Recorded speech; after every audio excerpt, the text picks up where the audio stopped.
కొన్ని curries non వెజ్కి మాత్రం తీసిపోకుండా ఉంటాయి. అటువంటి కర్రీలో ఒకటి కాజు మష్రూమ్ కర్రీ. ఆ కర్రీ ఎలా చేశానో మీరు చూసేయండి. ముందుగా 2 టమాటోస్ కట్ చేసేసుకుని మిక్సీ గిన్నెలో వేసి 5 పచ్చిమిర్చి, 3 ఎండుమిర్చి, నానబెట్టుకున్న జీడిపప్పు, కొద్దిగా అల్లం వెల్లుల్లి పేస్ట్ వేసి మెత్తగా మిక్సీ పట్టేసుకోవాలి. మెత్తగా మిక్సీ పట్టుకున్నాం కదా, ఇప్పుడు స్టవ్ వెలిగించి కడాయి పెట్టి బటర్, ఆయిల్ వేసుకుని జీడిపప్పు ఫ్రై చేసుకుందాం. ఫ్రై చేసుకున్న జీడిపప్పు పక్కా తీసేసి ఇదే కడాయిలో మష్రూమ్ కూడా ఫ్రై చేసుకుందాం. మరీ ఎక్కువగా కాదు, కొద్దిగా ఫ్రై చేసేసి ఈ మష్రూమ్ కూడా పక్క తీసేసుకుందాం.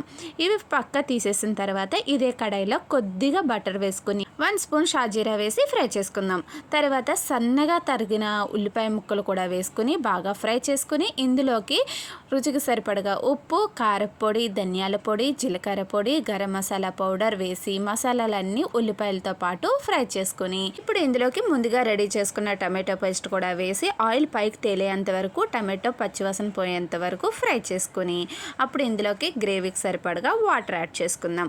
వాటర్ యాడ్ చేసేసి అలాగే ముందుగా ఫ్రై చేసుకున్న మష్రూమ్స్ కూడా యాడ్ చేసుకుని ఒక్క 5 నిమిషాలు ఉడికిచ్చేసుకుంటే గ్రేవీ అంతా దగ్గరికి ఉడికిపోతుంది. ఉడికిన గ్రేవీ అంతా ఇలా అయిపోయింది కదా, ఇప్పుడు ఇందులోకి ఫ్రై చేసుకున్న జీడిపప్పు, కొద్దిగా కసూరి మేతి కూడా వేసేసుకుని ఇంకా స్టవ్ ఆఫ్ చేసేసుకుంటే నాన్ వెజ్కి ఏమాత్రం తీసిపోని కాజు మష్రూమ్ కర్రీ రెడీ. మరి ఈ వీడియో నచ్చిందా? నచ్చితే మాత్రం ఒక లైక్ కొట్టేయండి.